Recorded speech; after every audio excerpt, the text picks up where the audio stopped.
एहसन इकबाल साहब, इमरान खान साहब का जो वारंट है ये 1 मई को जारी हुआ। 1 मई को वारंट जारी हुआ।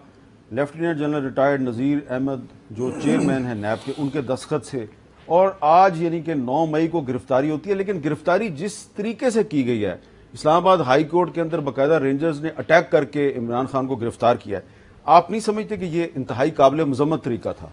देखिए, इमरान खान साहब की जो गिरफ्तारी है या कोई भी गिरफ्तारी है सियासी किसी भी कारकुन की या लीडर की, तो कोई भी ये नहीं कहता कि वो एक बहुत मुस्तहसन काम है। लेकिन इमरान खान साहब ने और उनकी पार्टी ने, आबिद मीर साहब, जो इस मुल्क के अंदर खेल शुरू किया हुआ था वो बड़ा ख़तरनाक था और हमें लगता था कि इसका जो अंजाम है वो किसी ऐसे ही कदम पर ख़त्म होगा। देखिए, रूल ऑफ लॉ के तहत हर शख्स कानून को जवाब दे। आज इमरान खान साहब के साथ हुआ है, ये कोई नई बात नहीं हुई है। नवाज शरीफ साहब को नैब ने गिरफ्तार किया, शहबाज शरीफ साहब को किया, मरियम नवाज साहिबा को किया, हमजा को किया, शाहिद खाकान को किया, मुझे किया, ख्वाजा आसिफ को किया, ख्वाजा साद रफ़ीक को किया, मिफ्ता इस्माइल को किया। बेशुमार एक लंबी फहरिस्त है कि जो नैब की इन गिरफ्तारियों से गुजरे हैं। हत्ता ये कि बेटी को बाप के सामने किया, एक बड़ी अफसोसनाक जो हमारी अखलाकी तौर पे गिरी हुई हरकत है। मेरी 3 रोज़ पहले इस बाजू की सर्जरी हुई थी, बहुत मेजर सर्जरी हुई थी। कॉल अप नोटिस था, मैं सिर्फ इसलिए वहाँ पे चला गया कि ये ना कहें कि मेडिकल दे के मैं भाग रहा हूँ। मुझे बिठा लिया गया।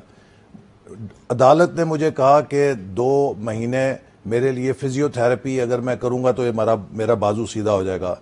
2 महीने मुझे फिजियोथेरेपी नहीं करने दी गई। मेरा ये बाजू सारी ज़िंदगी के लिए डिफॉर्म हो गया है। ये सारी चीज़ें इस मुल्क के अंदर हुई।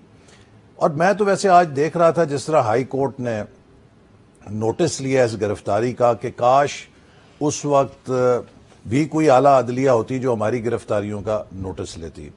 तो बात मैं तो ये समझता हूँ कि ये मकाफात अमल है, ये कोई चीज़ और नहीं है सिवाय इसके कि what goes around comes around. एक व्यू आपका है कि ये मुकाफात अमल है, एक व्यू ये भी तो है कि जो गलतियां इमरान खान ने की बतौर वजीर आजम, वही गलतियां अब शहबाज शरीफ के दौर में हो रही हैं।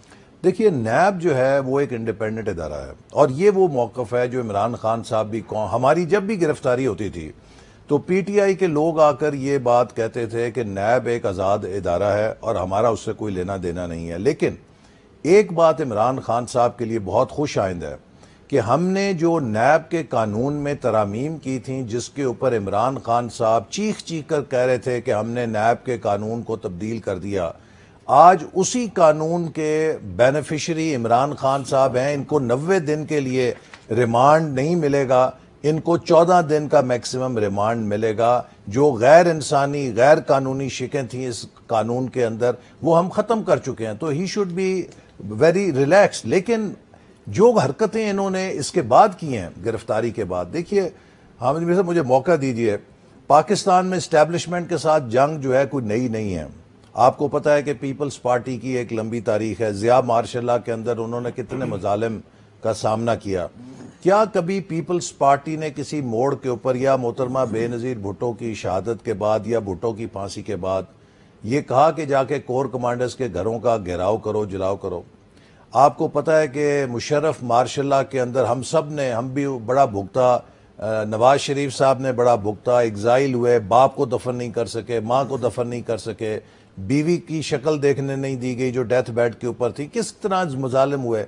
कभी हमने मुस्लिम लीग नून ने अपने कारकुनों को उभारा कि जाओ जीएचक्यू पे हमला करो, जाओ कोर कमांडर लेकिन आज देखिए ना, एक और भी तो आज देखिए जो बात हुई है ना, ये एक तसलसल है। एक सवाल बड़ा, पीटीवी पे हमला हुआ, पार्लियामेंट पे हमला हुआ और आज हमारे कौमी इदारों के ऊपर ये हमला। लेकिन ये हमला होता है, कोर कमांडर लाहौर के घर पे हमला होता है, उनको कोई रोकता नहीं, हमलावरों को उनको अंदर जाने दिया गया है। तो ये भी तो कोई हो सकता है आपकी हिकमत अमली हो। नहीं, देखिए बात ये है पुलिस भी नहीं थी वहां पे। ये वो बिल्डिंग्स हैं, ये वो जगह हैं कि जो हमारे मुल्क और कौम के लिए बड़ी सैक्रोसेंट समझी जाती हैं और इस पे जो एक वाजिबी सिक्योरिटी होती है। मिसाल के तौर पे कायदे आज़म का मज़ार है, अगर आप वहां पे जाएंगे तो एक वाजिबी सी सिक्योरिटी होगी। लोग कहते हैं कि आपने कायदे आज़म का जिक्र किया, मैं एक चीज बताना चाहता हूँ पाकिस्तानी कौम को, बहुत से नौजवानों को नहीं पता, और खास तौर पर वो लोग जिन्होंने आज कोर कमांडर लाहौर के घर पे हमला किया। ये दरअसल कायदे आज़म मोहम्मद अली जिन्ना का घर है। ये कायदे आज़म ने घर खुद अपने पैसों से बनाया था पाकिस्तान बनने से पहले, और पाकिस्तान बनने से पहले ये घर जो है ये ब्रिटिश आर्मी ने, बरतानवी फौज ने उनसे रेंट पे ले लिया था पाकिस्तान बनने के बाद। ये कायदे आज़म को वापस नहीं मिला और वो एक उनकी पिटीशन जो है वो चलती रही, लेकिन फिर उनकी वफात हो गई।